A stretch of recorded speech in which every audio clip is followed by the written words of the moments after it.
A Tupolev Tu-20 Bear bomber flies into NATO-controlled airspace. The Soviet aircraft's intentions are unknown. An alarm goes off on the ground below. U.S. Air Force F-15 Eagle supersonic jet fighters are immediately sent to intercept the Bear.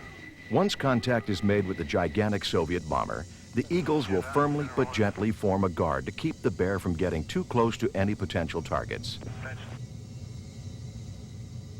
We're climbing in the air without item. Keep heads up out there. This scenario, which might take place every day, tests the readiness of NATO's air defense network.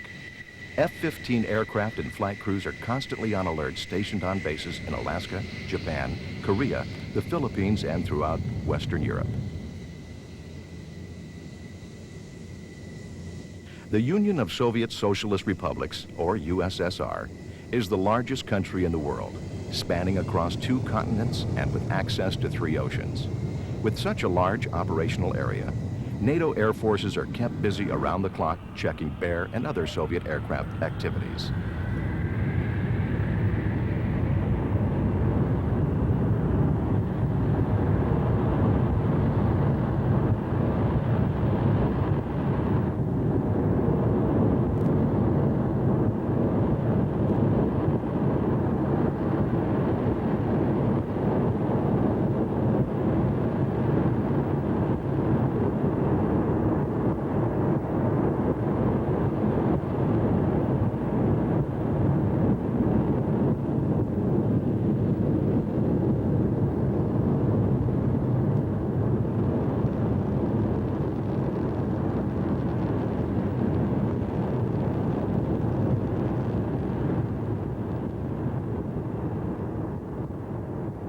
Many diverse republics make up the USSR, of which Russia is the most well-known. From its bloody revolution beginning in 1917 to its World War II battles, the USSR has always felt that it has had to stand alone against the rest of the world. More than 20 million Soviet citizens were killed during World War II. It has been invaded numerous times from Napoleon to Hitler. As a result of these military encounters, the Soviets have built up an air force comparable to NATO's. If the U.S. and its NATO allies are to maintain air superiority in the skies of the free world and deter an attack, it is vitally important to know the fighting capabilities of the USSR's air forces. Stand by for the turn. Roger, tally and pounder. Control, turn to target.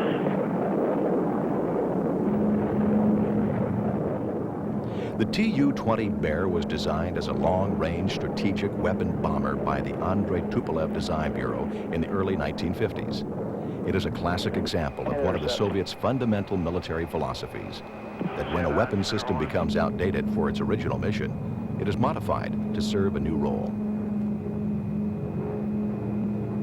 Since the deployment of newer and faster Soviet jet-powered bombers, the Bear has been converted to an armed reconnaissance platform, electronic intelligence gatherer, and to launch long-range cruise missiles such as the Kelt, Kangaroo, and the latest supersonic AS-15. It is flown by the Soviets' naval and long-range aviation forces.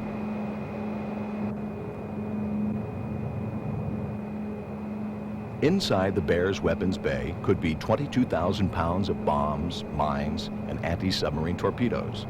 Air-to-surface missiles would be suspended from the fuselage or wings.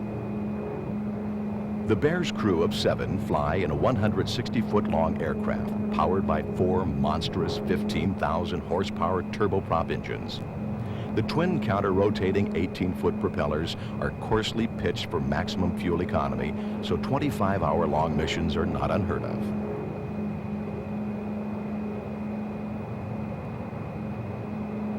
For more than 30 years, Bear bombers have crossed into Western airspace. They are a very familiar sight to NATO interceptors. They are also part of a long history of Soviet aviation's encounters with the West. The Korean War was the first armed conflict in which the jet fighters of the United States and Soviet Union engaged in dogfights with each other. The Mikoyan Gurevich MiG-15 Faget completely changed the way air combat would be fought after World War II. Its deployment in battle came as a shock to U.S. pilots flying prop-driven P-51 Mustangs, which were 300 miles per hour slower than the MiG. Even the jet-powered F-80 Shooting Star was 100 miles per hour slower than this new swept-wing Mach .9 fighter.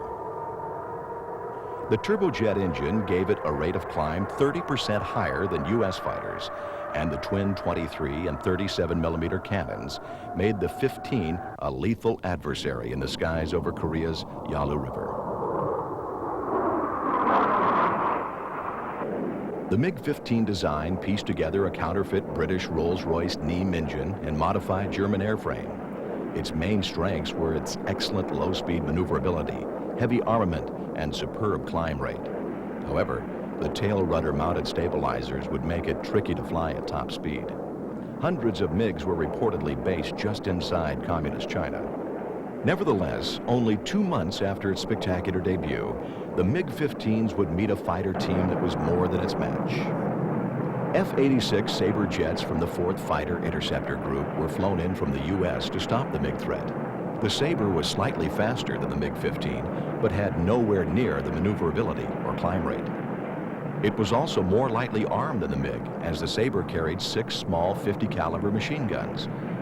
The biggest advantage the F-86s had were its experienced World War II combat ace pilots. In contrast, the majority of MiG-15 pilots received little training before being sent into combat. By the end of the war, F-86 pilots had outgunned their MiG counterparts with a kill ratio of 10 to 1.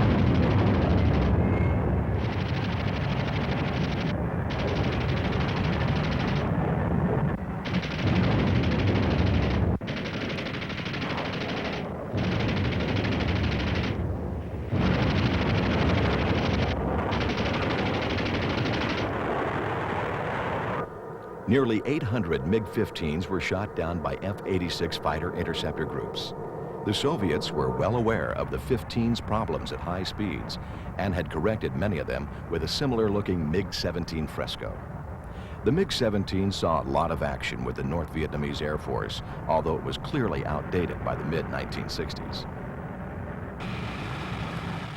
The MiG-21 fish bed is propelled to Mach 2.1 by a powerful Tumansky afterburning turbojet engine. Since its first delivery to the Soviet Air Force in 1958, the MiG-21 has become the most widely deployed combat aircraft in the world. 30 countries fly this MiG as a short-range day interceptor. It has seen combat against U.S. fighters in Vietnam and during several of the Arab-Israeli wars. The reason for the fish bed's popularity is its simple design, which combines low cost, high performance, and lethal weaponry.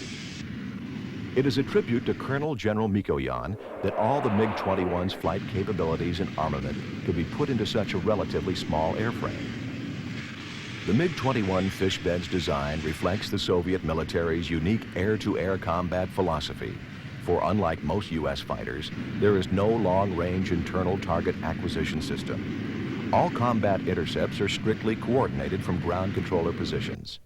A Soviet pilot isn't allowed any individual initiative, whereas a U.S. pilot, if he prefers, can fight virtually on his own. The Republic F-105 Thunder Chief was a top U.S. Air Force fighter and bomber in the skies over North Vietnam. Both the lightweight MiG-17s and 21s would have a hard time trying to shoot enough lead into this rugged aircraft for a kill.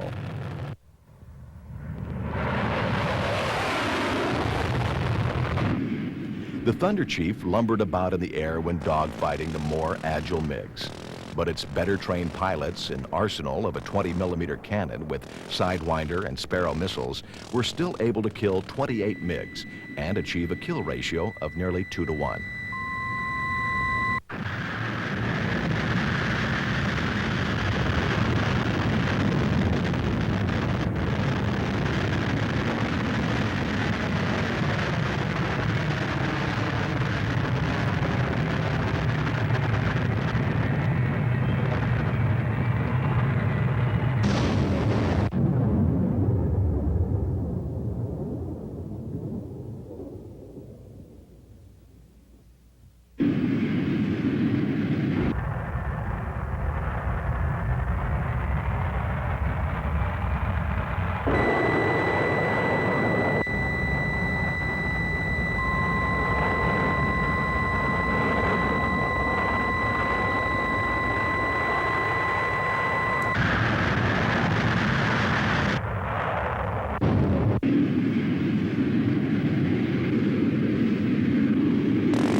Fans of the Israeli Air Force claim that the IAF is the biggest distributor of MiG parts in the world.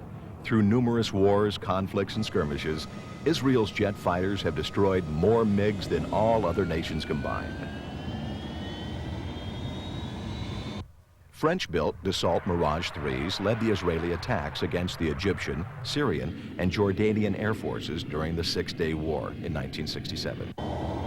The Soviet-built Sukhoi Su-7B fighter is a supersonic fighter bomber that was specially designed to shoot down the United States F-100. During the Six-Day War, the Egyptian and Syrian air forces flew fitters armed with two 30mm cannons and air-to-air rockets. The Su-7B and MiG-21 put up most of the Arab resistance to the fierce Israeli aerial offensive.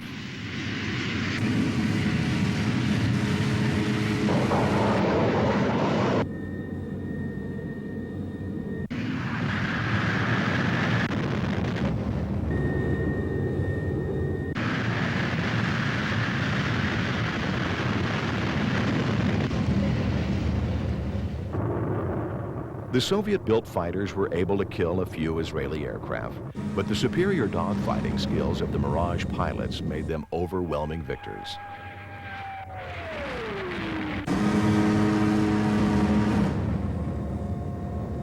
The surprise Israeli Air Force low-level attacks meant that hundreds of MiGs and Sukhois were destroyed before they even had a chance to take off.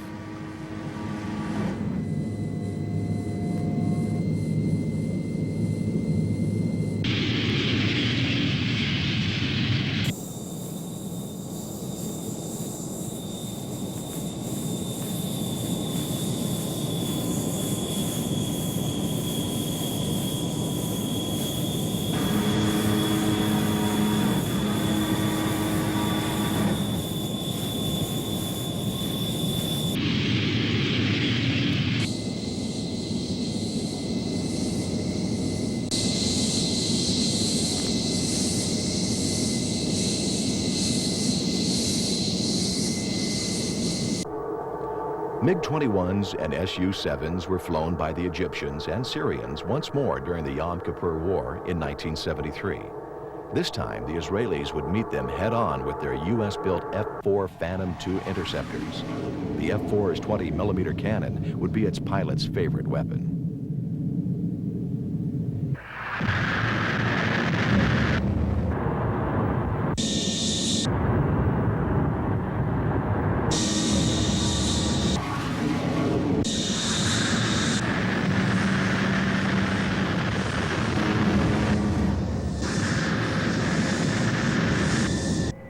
The Phantom's remarkable kill ratio of 50-to-1 was 10 times better than the Mirage's 5-to-1 record.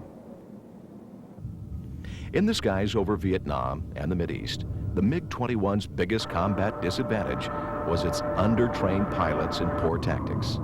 No aircraft, no matter how maneuverable, fast climbing, or well-armed, can make up for these penalties. The fish bed was starting to get old, as it was more than 25 years since it had first flown. Newer Soviet fighters were being deployed, but their military philosophy of equipment recycling meant that the fish bed would be upgraded to serve the USSR's own air defense.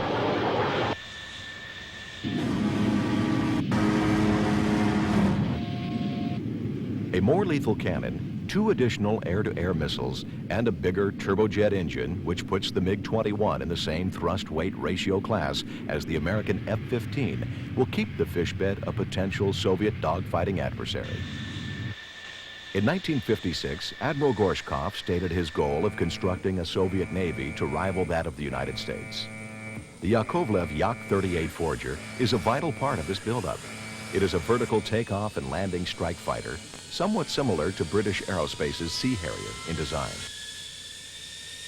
Although they are land-based and not carrier-deployed aircraft, Bear bombers outfitted with maritime reconnaissance and anti-submarine warfare equipment are also part of the Soviet Navy.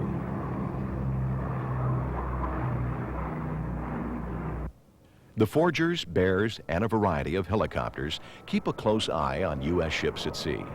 The Forger, which was first seen by Western navies in 1976, is an extremely maneuverable aircraft and can reach a top speed of Mach 0.95. It can be deployed on a wide variety of combat missions armed with a mixture of aphid air-to-air missiles, air-to-ground missiles, anti-ship missiles, gun pods, rocket launchers, and bombs. Squadrons of 12 Forgers are based on the Kiev, Minsk, and other multi-role carriers. Some Forger pilots are extremely brave as they try to harass patient U.S. aircraft carrier battle groups.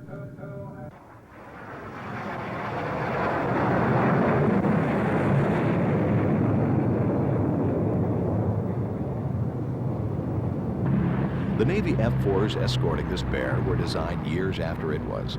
They were out of frontline deployment in the early 1980s, while today the Bear is still flying strong. The Navy has tracked Bear flights from African Angola to Cuba, where they conduct electronic intelligence missions on the U.S. From these two air bases, the long-range Bears can cover almost the entire North and South Atlantic Oceans. 8 Bears are permanently stationed at the old U.S. base near Cam Ranh Bay, Vietnam, where they can observe Navy and Air Force activities in the Philippines. To protect its fleets from Soviet airborne attacks, the Navy issued a request for the best long-range interceptor American technology could inspire. The Grumman F-14 Tomcat with its Hughes AIM-54 Phoenix weapon system was the result.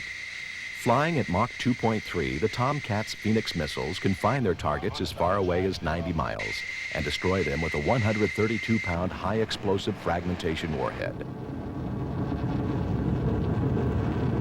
The Tomcat also carries heat-seeking Sidewinder and radar-guided Sparrow air-to-air missiles. An optically sighted Vulcan 20mm cannon is used for the tightest dogfights. An area of 12,000 square miles from sea level to 81,000 feet can be defended by a single Tomcat. Carrier-launched Grumman E-2 Hawkeye airborne early warning aircraft vector the Tomcats toward any approaching threat.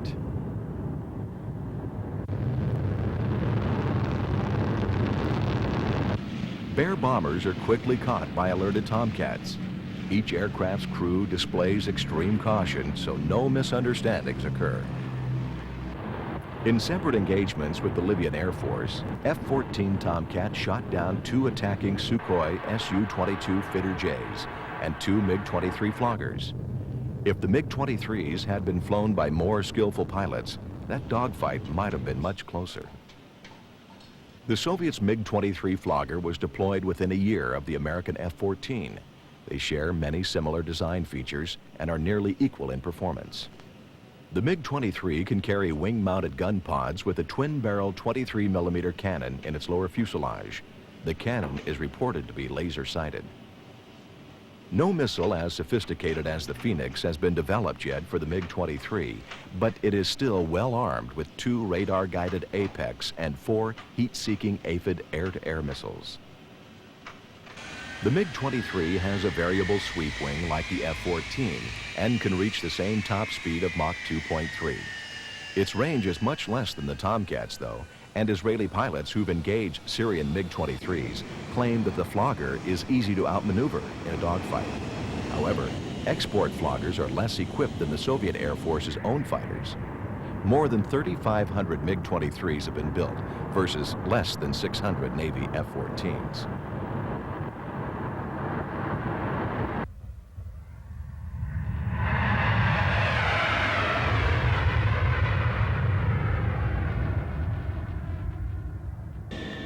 The MiG-23 can also carry rockets and bombs.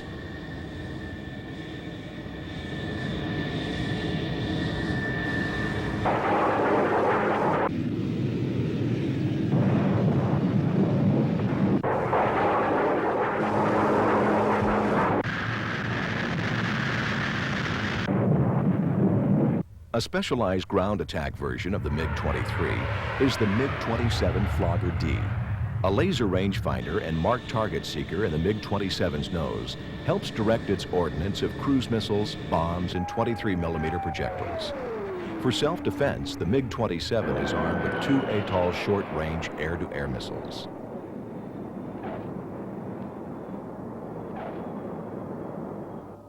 Much of the Soviet Union lies along the Arctic Circle. The sub-zero temperatures, ice, and snow can quickly destroy an otherwise battle-proven jet fighter. Soviet engineers designed their aircraft to withstand this brutal weather and equipped them with features not normally found on U.S. aircraft.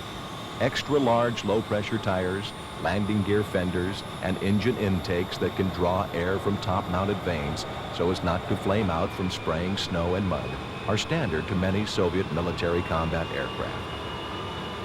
This attention to surviving in the worst of battlefield conditions makes the Soviets less dependent on luck and fate. The historic marches of Napoleon and Hitler were stopped by hard Russian winters. If U.S. high-tech aircraft are to survive against the Soviets in this unforgiving environment, they should be similarly constructed.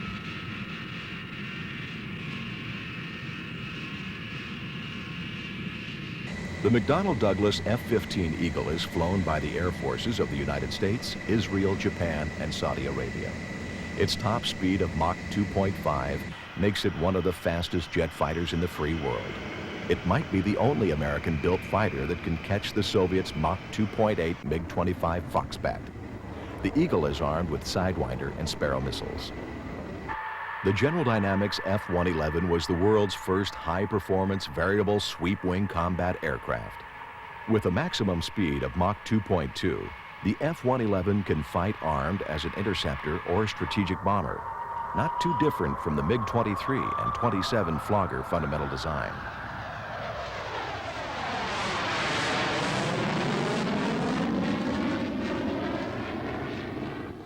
Years after the F-111 first flew, the Soviets built the Sukhoi Su-24 Fencer.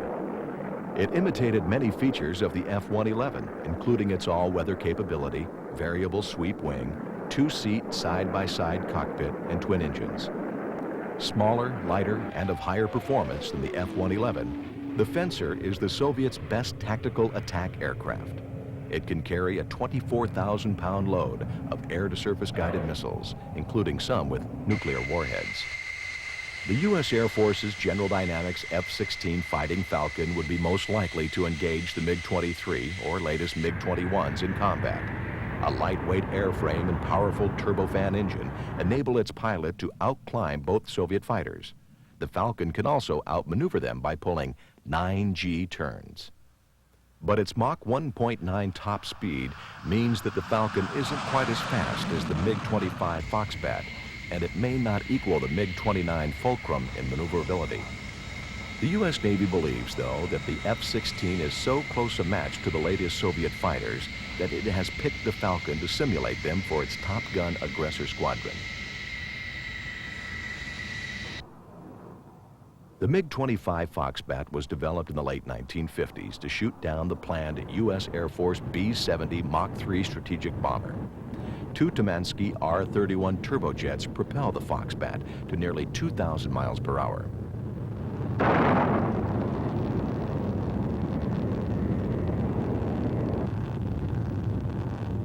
The MiG-25 is armed with 4 AA-6 Acrids, the world's largest air-to-air missile, and similar to the F-14's Phoenix.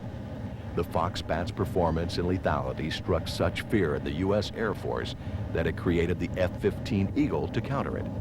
The Foxbat's nickel-steel alloy airframe and afterburning engines were designed for uncompromised straight-line high-speed flights. If the Foxbat must slow down for a dogfight, it can be easily outmaneuvered. Reconnaissance versions and these twin-seat MiG-25U trainers are common variants on the Foxbat design.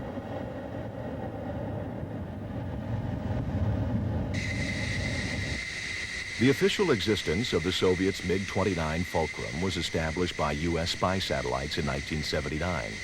Its development was kept secret by the Soviets for 5 years until both Air Defense Forces and Tactical Air Army put the Fulcrum into service.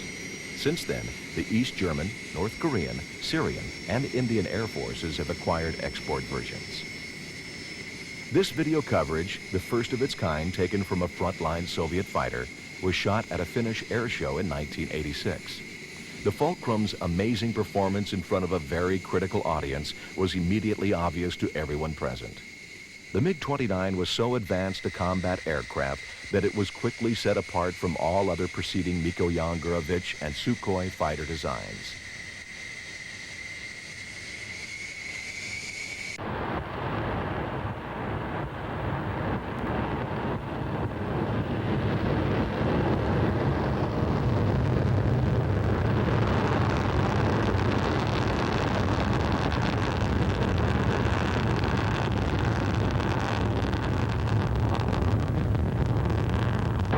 The MiG-29 Fulcrum is an all-weather day or night dogfighter with some ground strike capabilities.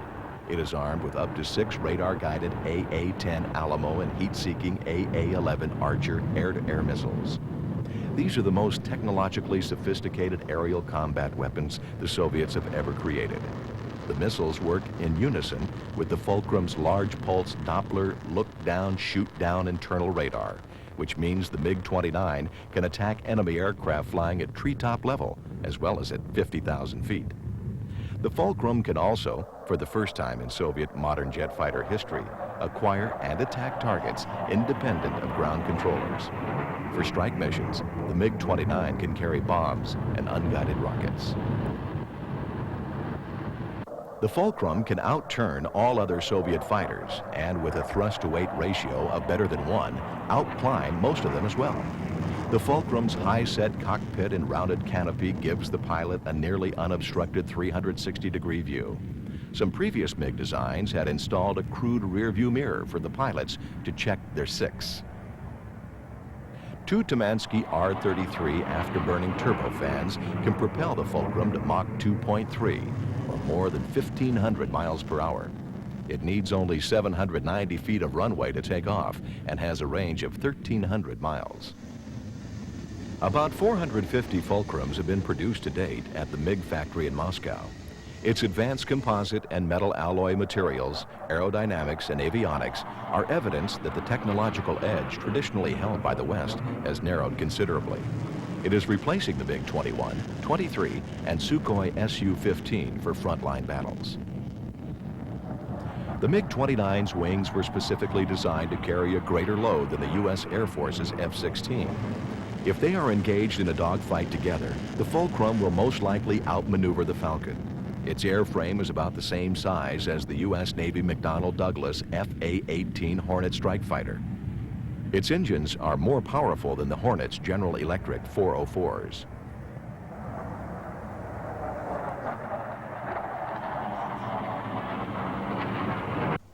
The aircraft carrier-launched FA-18 Hornet is the most high-tech, non-stealth aircraft in the U.S. inventory. The extensive use of lightweight graphite epoxy composite materials and computerized fly-by-wire flight controls helped to make the Hornet among the most responsive and maneuverable aircraft ever made in America. Its digital heads-up display tunes the aviator into the status of every vital Hornet subsystem. The Navy and Marine Corps plan to deploy 1,400 FA-18s in the fighter and ground attack roles. Its standard load of 9 Sidewinder and Sparrow missiles can be quickly replaced with bombs, air-to-surface missiles, and rockets.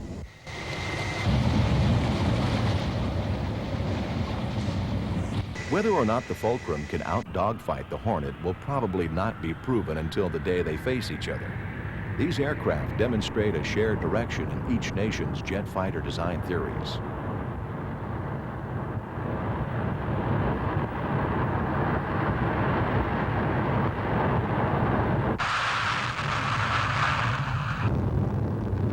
The Soviet MiG-29s are based in East Germany, Hungary, and west of the Ural Mountains, deep inside the USSR. The Sukhoi Design Bureau is building a much larger version of the MiG-29, known as the Su-27 Flanker. Its mission is to protect Soviet attack aircraft from F-15 Eagles during strikes deep inside NATO territory. The Flanker has recently broken F-15 Strike Eagle flight records by climbing to 20,000 feet in less than 40 seconds.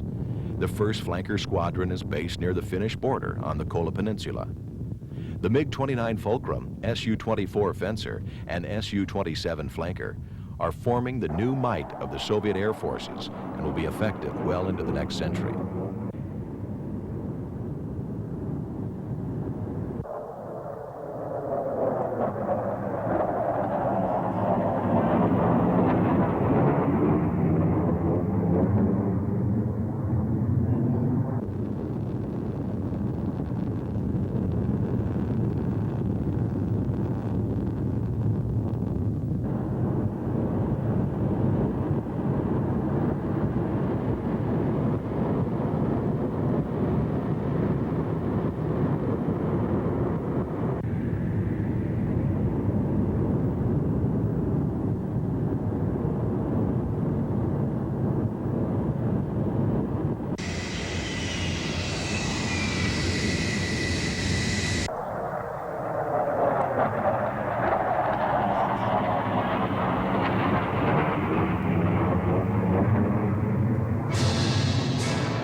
In 1985, a Royal Norwegian Air Force F-16 pilot intercepted a Super Foxbat, or MiG-31.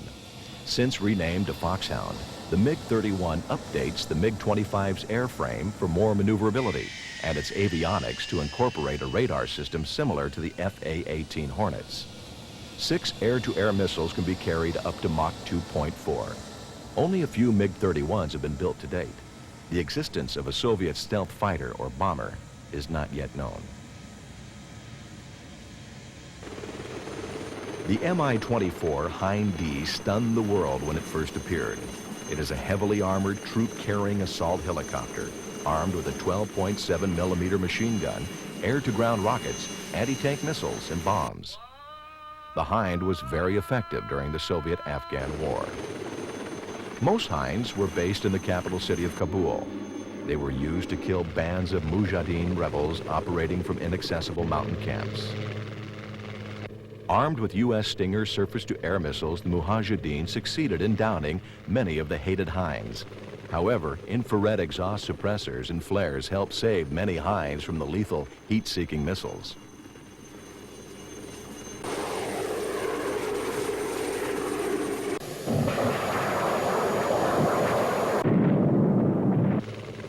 The Hinds also dropped chemical weapons and small anti-personnel mines into the heart of the rebel forces.